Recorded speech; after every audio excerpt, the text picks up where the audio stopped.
sunnah wa tarawih fi layali syahri Ramadan sunnah wa salatu khalfa kulli birrin wa fajrin jaizah. Menyapu khuf adalah sunnah, sembahyang tarawih pada malam-malam Ramadan adalah sunnah, harus sembahyang di belakang setiap imam mukmin yang baik dan fasik. Jadi kalau kira masalah ni masalah fiqh tapi sebut dalam akidah. Sebab apa? Ni ciri ahli sunnah.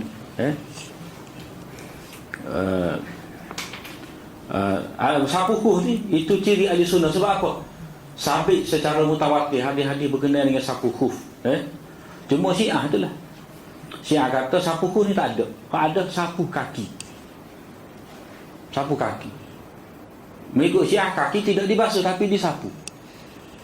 Jadi kalau kaki itu sudah disapu, apa perlu nak sapu khuf, kata dia. Lepas tu tak boleh dia pakai qiraat itulah.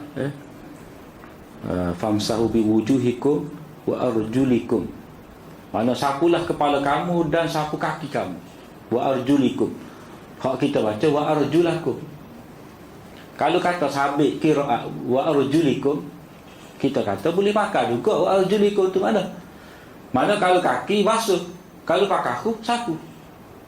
Mana kalau wamsahu bi ru'usikum wa arjulikum, sapu kepala kamu dan kaki kamu, sapu kaki kamu. Kalau kita nak faham lagu tu berarti sapu kaki itu kita terima, tapi sapu bila pakai khuf. Wamsahu bi ru'usikum wa arjulakum, sapu kepala kamu wa arjulakum, mana balik kepada basuh kaki kamu. Mana kala-kala tidak pakai khuf. Waktu tengok dalam nota 44 lah. Syiah memang tidak tak basuh kaki. Kalau kita kira kena basuh lah kaki, logik kita.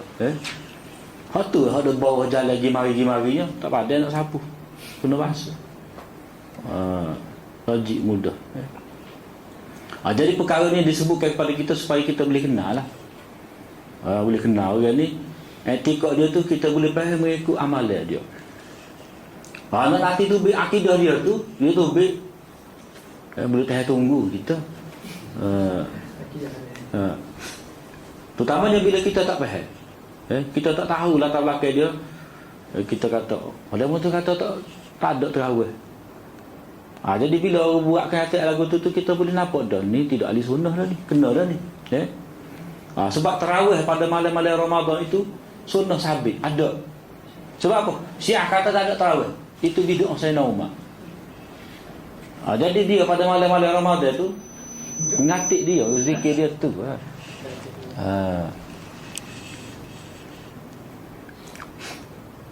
Lepas tu harus maya di belakang setiap imam pemerintah yang mukmin baik dan fasik, demi nak jaga perpaduan. Wala naqulu innal mu'min la tadurruhu dhunub wala naqulu innahu la yadkhulun nar wala naqulu innahu yakhludu fiha wa in kana fasiqan ba'da an yakhruja minad dunya mu'mina. Ini pun nak tolak murjiah tadi. Kita tidak kata orang mukmin itu tidak terjejas dengan sebab dosa-dosanya. Mana dia buat dosa tu menandakan iman dia lemah. Dan kita juga tidak mengatakan dia tidak akan masuk dalam neraka. Masuk neraka juga untuk dibersihkan. Dan kita juga tidak mengatakan dia kekal dalam neraka. Tidak. Kalau kata kekal tu itu Mu'tazilah dengan Khawarij. Walaupun dia seorang yang fasik tapi dia masih beriman semasa meninggal dunia. Ahli sunnah kata tetap beriman juga, maknanya kita kena tanya dia tempat kita jugalah, kubur kita juga kena semaya ke apa, walaupun dia ahli maksiat. Wala naqulu inna hasanatina maqbulah wa sayyiatina maghfurah ka qaulil murji'ah, walakin naqulu man amila hasanah bi jami'i syara'itiha khaliyatan 'anil 'uyubil mufsidah walam yubtilha bil kufri wal riddah wal akhlaqis sayyi'ah hatta kharaja minad dunya mu'mina fa inna Allah ta'ala la yudayyi'uha bal yaqbaluha minhu wa yusibu 'alaiha.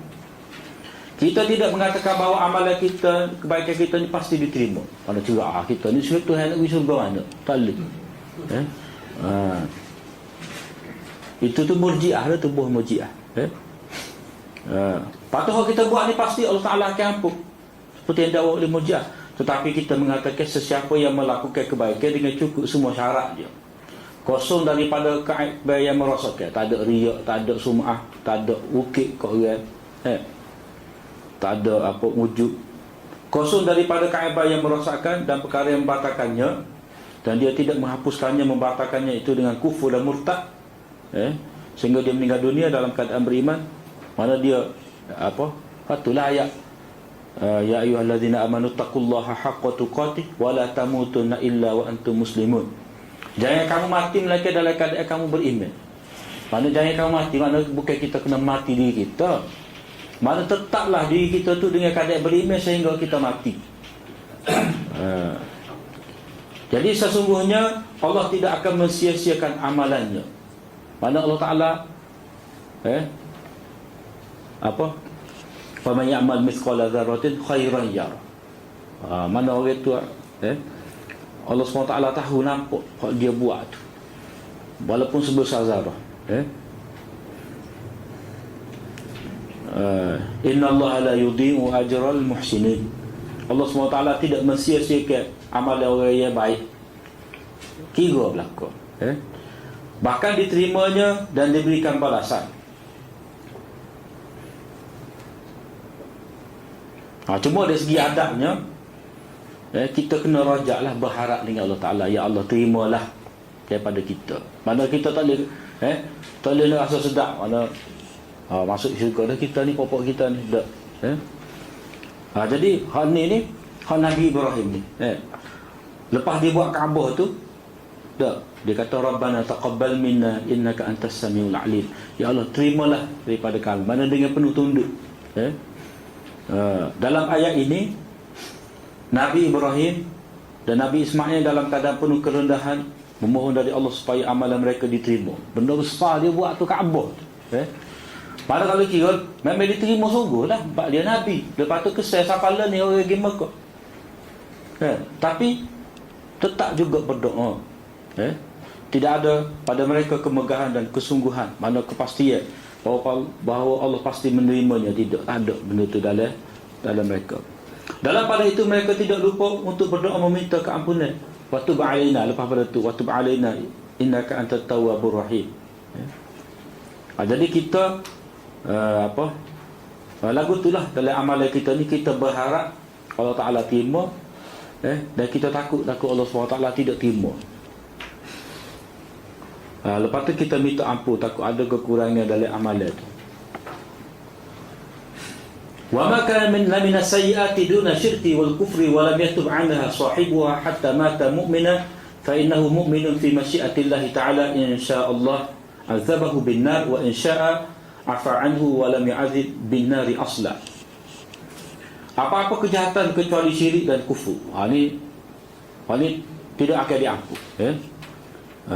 Inna Allah la yaghfiru an yushraka bihi wa yaghfiru ma duna dzalika liman yasha. Allah SWT tidak mengampunkan dosa syirik. Dia mengampunkan selain daripada itu. Pelakunya itu tidak bertaubat sehingga meninggal dunia, tetapi tetap dalam keadaan beriman, maka sesungguhnya dia berada dalam kehendak Allah Ta'ala. Mana orang ni hidup dalam maksiat, selip mata sampai tidur, apa sudah gitu, buat maksiat, tidak bertaubat, tapi dia penuh ngucap, tak ada batal ke apa, mana dia minum agak pun dia tahu benda tu haram, tapi minum semacam, dia tidak engkau bahawa kita pun tahu agak tu haram, dia tahu hakikat, tapi mati dalam keadaan lagu tu tidak bertaubat. Lagu mana kedudukan dia tu? Itu berada dalam kehendak Allah Ta'ala, terserah pada masyiatullah. Mana kita tak boleh nak ukur lah, tak segi banyak-banyak dia apa paki aku tak boleh, kena pergi juga. Mana dia tu dalam masyiatullah. Jika Allah kehendaki diazabnya dalam neraka, dan jika dia kehendaki diampunkannya dan tidak diazabkan sama sekali. Sebab ada juga hamba Allah Ta'ala ni, Allah SWT tidak tidak azab dia walaupun dia ahli maksiat. Jadi lagu mana boleh terjadi lagu ni? Sedangkan kalau kaedahnya apa, Allah SWT tu hanya mengampunkan kepada orang yang bertaubat. Tapi hak ni tidak bertaubat, tapi Allah Ta'ala mengampunkan juga. Inilah yang dikatakan Allah Ta'ala itu Maha Pengampun, Pengampun Penyayang. Dia memberi, dia lebih semacam. Dan hal ni tidak pelik. Sebab apa? Sebab sebagaimana ada benda dalam sunnatullah ni mencari adab. Dan di hal ni pun dalam bab mencari adab juga, luar daripada biasa juga. Mana Allah SWT walaupun pada kaedahnya dia mengampunkan dosa kalau hamba tu bertaubat, ada juga orang yang diampunkan dosa tu walaupun dia tidak bertaubat sama sekali. Lepas tu dia diazab pun ada juga. Macam contoh tu lah, orang tu mati kan, apa, umat Nabi dulu tak, dia apa, bila dia dekat nak mati tu, dia royak anak dia, bila aku mati ni membakar aku. Lepas tu abu aku ni banyak laut. Bila di akhirat tu, kalau tak tanya, berapa buat lagu ni? Tak, aku takut padamu. Mana tu memang dia kira-kiranya dia tak sejuk tu kan. Tuhan tak jumpa dia. Mana dia mungkin akidah masalah. Mungkin masalah akidah gitu. Dia ini cerita umat dulu ni. Lepas tu hak ni bukan meliputi kita semua. Dok ni dalam bab Allah Ta'ala nak menyatakan tarawih fi layali syahri Ramadan sunnah wa salatu khalfa kulli birrin wa fajrin jaizah. Menyapu khuf adalah sunnah, sembahyang tarawih pada malam-malam Ramadan adalah sunnah, harus sembahyang di belakang setiap imam mukmin yang baik dan fasik. Jadi kalau kira masalah ni masalah fiqh tapi sebut dalam akidah. Sebab apa? Ni ciri ahli sunnah.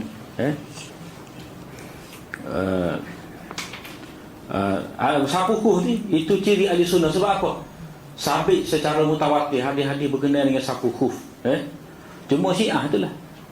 Syiah kata sapu khuf ni tak ada. Ada sapu kaki. Sapu kaki. Mengikut Syiah kaki tidak dibasuh tapi disapu. Jadi kalau kaki itu sudah disapu, apa perlu nak sapu khuf, kata dia. Lepas tu tak boleh dia pakai qiraat itulah. Famsahu bi wujuhikum wa arjulikum. Mana sapulah kepala kamu dan sapu kaki kamu. Wa arjulikum. Hak kita baca wa arjulakum. Kalau kata sabit qiraat wa arjulikum, kita kata boleh pakai juga wa arjulikum tu mana? Mana kalau kaki basuh, kalau pakai khuf sapu. Mana kalau wamsahu bi ru'usikum wa arjulikum, sapu kepala kamu dan kaki kamu, sapu kaki kamu. Kalau kita nak faham lagu tu berarti sapu kaki itu kita terima, tapi sapu bila pakai khuf. Wamsahu bi ru'usikum wa arjulakum, sapu kepala kamu wa arjulakum, mana balik kepada basuh kaki kamu. Mana kala-kala tidak pakai khuf. Waktu tengok dalam nota 44 lah. Syiah memang tidak tak basuh kaki. Kalau kita kira kena basuh lah kaki, logik kita. Hak tu ada bawah jalan gimari-gimarinya tak pandai nak sapu, kena basuh. Logik mudah. Jadi perkara ni disebutkan kepada kita supaya kita boleh kenal lah. Boleh kenal orang ni, etika dia tu kita boleh faham mengikut amalan dia. Nanti tu akidah dia tu boleh tahan tunggu kita. Terutamanya bila kita tak faham, kita tak tahu latar belakang dia, kita kata pada masa kata tak ada terawih. Jadi bila orang buat kata lagu tu kita boleh nampak dah ni tidak ahli sunnah dah ni, kena dah ni. Sebab tarawih pada malam-malam Ramadan itu sunnah sabit ada. Sebab apa? Syiah kata tak ada tarawih, itu bid'ah Sayyidina Umar. Jadi dia pada malam-malam Ramadan tu ngatik dia, zikir dia tu.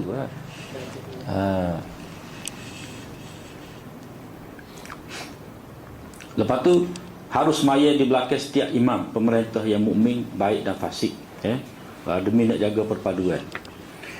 Wala naqulu innal mu'min la tadurruhu dhunub wala naqulu innahu la yadkhulun nar wala naqulu innahu yakhludu fiha wa in kana fasiqan ba'da an yakhruja minad dunya mu'mina. Ini pun nak tolak Murji'ah tadi. Kita tidak kata orang mukmin itu tidak terjejas dengan sebab dosa-dosanya. Mana dia buat dosa tu menandakan iman dia lemah.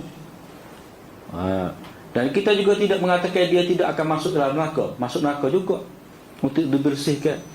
Dan kita juga tidak mengatakan dia kekal dalam syurga, dalam neraka. Tidak. Kalau kata kekal tu itu Mu'tazilah dengan Khawarij. Walaupun dia seorang yang fasik, tapi dia masih beriman semasa meninggal dunia. Yusuf kata tetap beriman juga. Maknanya kita kena tanya dia, tempat kita jugalah, kubur kita juga kena semaya ke apa, walaupun dia ahli maksiat. Wala naqulu inna hasanatina maqbulah wa sayyiatina maghfurah ka qaulil murji'ah walakin naqulu man 'amila hasanah bi jami'i syara'itiha khaliyatan 'anil 'uyubil mufsidah wa lam yubtilha bil kufri war riddah wal akhlaqis sayyi'ah hatta kharaja minad dunya mu'mina fa inna Allah ta'ala la yudayyi'uha bal yaqbaluha minhu wa yusibu 'alaiha. Kita tidak mengatakan bahawa amalan kita, kebaikan kita ni pasti diterima. Mana cerah kita ni Tuhan nak pergi surga mana? Tak boleh. Itu tu Murji'ah tu, buah Murji'ah. Patut kita buat ni pasti Allah Ta'ala akan ampun, seperti yang dakwa oleh Murji'ah. Tetapi kita mengatakan sesiapa yang melakukan kebaikan dengan cukup semua syarat je, kosong daripada kaiban yang merosakkan, tak ada riak, tak ada sum'ah, tak ada ukit kat orang, tak ada apa wujud, kosong daripada kaiban yang merosakkan dan perkara yang membatalkannya, dan dia tidak menghapuskannya, membatalkannya itu dengan kufur dan murtad, sehingga dia meninggal dunia dalam keadaan beriman, mana dia patulah ayat ya ayyuhallazina amanu taqullaha haqqa tuqatih wa la tamutunna illa wa antum muslimun. Jangan kamu mati melainkan dalam keadaan kamu beriman. Mana jangan kamu mati, mana bukan kita kena mati diri kita, mana tetaplah diri kita tu dengan keadaan beriman sehingga kita mati. Jadi sesungguhnya Allah tidak akan mensia-siakan amalannya. Mana Allah Ta'ala faman ya'mal mithqala dzarratin khairan yarah. Mana orang tu Allah SWT tahu nampak apa dia buat tu, walaupun sebesar zarah. Inna Allah la yudhi'u ajral muhsinin. Allah SWT tidak mensia-siakan amalan orang yang baik. Kira belaka, bahkan diterimanya dan diberikan balasan. Cuma dari segi adabnya, kita kena rajaklah, berharap dengan Allah Ta'ala, ya Allah terimalah daripada kita. Mana kita tak boleh tak boleh rasa sedap mana masuk syurga dah kita ni, pokok kita ni tak. Jadi hal ni hal Nabi Ibrahim ni, lepas dia buat Kaabah tu tak, dia kata Rabbana taqabbal minna innaka antas samiul alim. Ya Allah terimalah daripada kami, mana dengan penuh tunduk. Dalam ayat ini Nabi Ibrahim dan Nabi Ismail dalam keadaan penuh kerendahan memohon dari Allah supaya amalan mereka diterima. Benda besar dia buat tu Kaabah. Padahal kalau kira memang diterima sungguh lah, sebab dia Nabi. Lepas tu kesal sapalah ni orang pergi Mekah. Tapi tetap juga berdoa. Tidak ada pada mereka kemegahan dan kesungguhan, mana kepastian bahawa Allah pasti menerimanya. Tidak ada benda itu dalam mereka. Dalam pada itu mereka tidak lupa untuk berdoa meminta keampunan. Wa tub alaina, lepas pada itu wa tub alaina innaka antat tawwabur rahim. Jadi kita lagu itulah dalam amalan kita ni, kita berharap Allah Ta'ala terima, dan kita takut Allah SWT tidak terima. Lepas tu kita minta ampun, takut ada kekurangan dalam amalan tu. Wa ma kana min as-sayyi'ati duna syirki wal kufri wa lam yatub 'anha sahibuha hatta mata mu'mina fa innahu mu'minun fi masyiatillahi ta'ala in sya'allah azabahu bin nar wa in sya'a afa anhu wa lam yu'adzib bin nari asla. Apa-apa kejahatan kecuali syirik dan kufur, ini tidak akan diampun, ya. Innallaha la yaghfiru an yushraka bihi wa yaghfiru ma duna dzalika liman yasha. Allah SWT tidak mengampunkan dosa syirik. Dia mengampunkan selain daripada itu. Pelakunya itu tidak bertaubat sehingga meninggal dunia, tetapi tetap dalam keadaan beriman, maka sesungguhnya dia berada dalam kehendak Allah Ta'ala. Mana orang ni hidup dalam maksiat, selip mata sampai tidur, apa sudah gitu, buat maksiat, tidak bertaubat, tapi dia penuh ngucap, tak ada mata ke apa, mana dia minum agak pun dia tahu benda tu haram, tapi minum saja, dia tidak engkau bahawa kita pun tahu agak tu haram, dia tahu hakikat, tapi mati dalam keadaan lagu tu tidak bertaubat. Lagu mana kedudukan dia tu? Itu berada dalam kehendak Allah Ta'ala, terserah pada masyiatullah. Mana kita tak boleh nak ukur lah, tak segi banyak-banyak dia apa paki aku tak boleh, kena pergi juga, mana dia tu dalam masyiatullah. Jika Allah kehendaki, dia azabnya dalam neraka, dan jika dia kehendaki, diampunkannya dan tidak diazabkan sama sekali. Sebab ada juga hamba Allah Ta'ala ni, Allah SWT tidak tidak azab dia walaupun dia ahli maksiat. Jadi lagu mana boleh terjadi lagu ni? Sedangkan kalau kaedahnya Allah SWT tu hanya mengampunkan kepada orang yang bertaubat. Tapi hak ni tidak bertaubat, tapi Allah Ta'ala mengampunkan juga. Inilah yang dikatakan Allah Ta'ala itu maha pengampun, maha penyayang. Dia memberi, dia lebih semacam. Dan hal ini tidak pelik. Sebab apa? Sebab sebagaimana ada benda dalam sunnatullah ni mencari adab. Dan hal ini pun dalam bab mencari adab juga, luar daripada biasa juga. Mana Allah SWT walaupun pada kaedahnya dia mengampunkan dosa kalau hamba tu bertaubat, ada juga orang yang diampunkan dosa tu walaupun dia tidak bertaubat sama sekali, lepas tu dia diazab pun ada juga. Macam contoh tu lah, orang tu mati kan, umat Nabi dulu tak, dia bila dia dekat nak mati tu, dia ayat anak dia, bila aku mati ni membakar aku, lepas tu abu aku ni banyak laut. Bila di akhirat tu kalau tak tanya, berapa buat lagu ni? Tak, aku takut padamu. Mana memang dia kira-kiranya dia tak sejuk Tuhan. Tuhan tak jumpa dia. Mana dia mungkin akidah masalah. Mungkin masalah akidah gitu. Dia cerita umat dulu ni, patut hak ni bukan meliputi kita semua. Dok ni dalam bab Allah Taala